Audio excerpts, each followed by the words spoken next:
एक छोटा सा डिस्क्लेमर है कि इस काम के लिए ना ही मैं आपको कोई चार्ज करता हूं और ना ही वो कंपनी जिसके साथ आपकी पर्सनल डिटेल या रिज्यूम शेयर किया जाता है। इन बिटवीन मान लीजिए कि कोई आपसे कोई डिमांड कर रहा है पैसे की, तो आपको ऐसे मैसेज को रिस्पॉन्स नहीं करना है। जनरली इस टाइप की चीजें होती नहीं हैं, पर मे भी डाटा है, कहीं शेयर हो गया, कहीं से कहीं चला गया और कोई उसका मिसयूज कर रहा है, तो आप उसको रिस्पॉन्ड नहीं करिए। वैसे तो मैं कोशिश करता हूं कि ये डिटेल उन्हीं के पास शेयर किया जाए जो एथेंटिक हो, क्योंकि मैं चेक करता हूं भाई जहां से मेल आया है, जो रिक्वायरमेंट है, क्या वो मेल कंपनी का एक्सटेंशन है उसमें कि नहीं है, जिनसे बात होती है उनको हम जानते हैं या नहीं जानते हैं। तो जनरली ऐसे चांसेस कम होते हैं कि आपसे डिमांड हो, पर मे भी कोई हो तो आप इग्नोर करिएगा। कुछ बच्चे ये भी कहते हैं कि हमें मेल नहीं आया इंटरव्यू के लिए, किसी तीसरे को आ गया, किसी लड़की को शेयर किया उसको आ गया पर मुझे नहीं आया। तो ये कंसर्न मेरा नहीं होता है भाई। जहां पे रिक्वायरमेंट होती है, जो उनकी क्राइटेरिया होती है, उसमें जो फिट होता है वो सीवी में उनको शेयर कर देता हूं। किसी इंडिविजुअल को मैं मेंशन नहीं करता कि इसको कॉल करिए नहीं करिए, और ऐसा कोई मेरा रिकमेंडेशन नहीं होता है। तो ये कंपनी का लुकआउट होता है कि वो किसको इंटरव्यू के लिए बुला रहे हैं, नहीं बुला रहे हैं, किसको रिक्रूट कर रहे हैं, क्योंकि मेरा उसमें कोई इंटरफेरेंस नहीं होता है।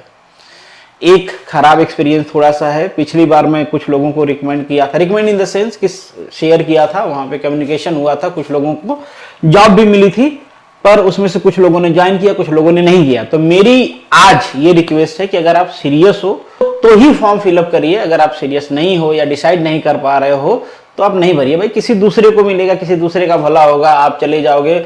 अगर चले भी जा रहे हो इंटरव्यू देने, तो इंटरव्यू में पता चल ही जाता है कि आपको करना है नहीं करना है, जॉब प्रोफाइल क्या है, कितनी सैलरी देंगे, तो उसी टाइम मना करके आ जाइए। ऐसा नहीं कि सिलेक्शन हो गया फिर आपको बुलाया जा रहा है, फिर आप कह रहे हो नहीं मैं तो इंटरेस्टेड नहीं हूं। तो इस टाइप की चीजें आप ना करिए। आपसे रिक्वेस्ट ही कर सकते हैं, उससे मेरा काम भी फालतू में बढ़ता है, कंपनी भी परेशान होती है, और फिर एक ऐसा मैसेज चला जाता है कि मुझे जो लोग पूछते हैं कि आपके पास अगर बच्चे हैं तो दीजिए, वो शायद इग्नोर करना शुरू कर देना। तो इसका कोई मतलब बनता नहीं है। चलिए अब काम की बात कर लेते हैं। थोड़ा सा आपको मैं डिटेल बता देता हूं कि बेसिकली जिसके बारे में आज हम डिस्कशन करने वाले हैं उनकी रिक्वायरमेंट क्या है, या आपकी जॉब प्रोफाइल कैसी होनी चाहिए। ये दिखाने का पर्पज ये है ना कि मे भी आपके इंटरव्यू में इस टाइप के क्वेश्चन पूछे जा सकते हैं, तो आप थोड़ा सा प्रिपेयर्ड होके जाइएगा।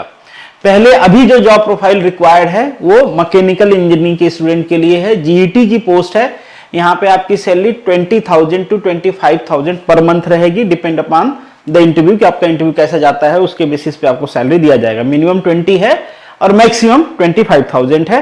फ्रेशर भी अप्लाई कर सकते हैं, अगर आपको 1 साल का एक्सपीरियंस है तो शायद आपको प्रेफरेंस दिया जाए, अगर स्पेशली इस सेक्टर का एक्सपीरियंस है। तो ये आप जॉब प्रोफाइल देख पाओगे। नीचे डिटेल में जॉब प्रोफाइल के बारे में मेंशन किया गया है कि ये इनकी रिक्वायरमेंट है।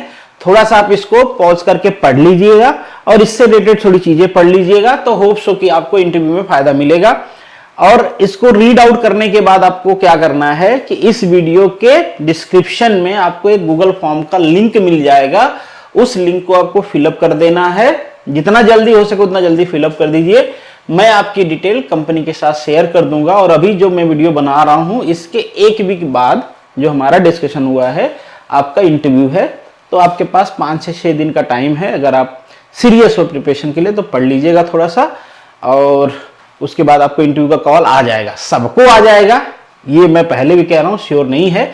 जैसी उनकी रिक्वायरमेंट होगी मैं डिटेल शेयर कर दूंगा, वो अपने रिक्वायरमेंट के साथ शॉर्टलिस्ट करके आपको मेल कर देंगे। ठीक है, चलिए मिलेंगे किसी और वीडियो में, तब तक के लिए all the best, good luck and जय हिंद।